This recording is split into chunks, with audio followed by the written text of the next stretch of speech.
2022-23 ఆనాడు రబీ సీజన్ కి సంబంధించిన ధాన్యాన్ని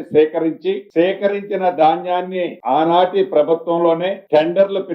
పిలిచిన టెండర్లని కొన్ని ఉద్దేశపూర్వకంగా డ్రాగాన్ చేసుకుంటూ వస్తూ 2023 డిసెంబర్ 7వ తారీఖు నాడు ఈ ప్రభుత్వం ఏర్పడిన తర్వాత దాని మీద ఒక పాలసీ డెసిషన్ తీసుకొని టెండర్లు ఫైనలైజేషన్ చేసిన తర్వాత ఏదైతే ధాన్యం మిల్లర్ల దగ్గర సైజబుల్ క్వాంటిటీ టన్స్ లో ఉందో ఆ ధాన్యాన్ని టెండర్ సిస్టమ్ లో డిస్పోజల్ చేసిన తర్వాత కూడా ఆ టెండర్ ఫ్రూట్ఫుల్ అవ్వలేదు. సుమారు 7 లక్షల మెట్రిక్ టన్నుల ధాన్యం ఆనాటి ప్రభుత్వం 2022-23 సంవత్సరంలో మిల్లర్లకు ఇచ్చిన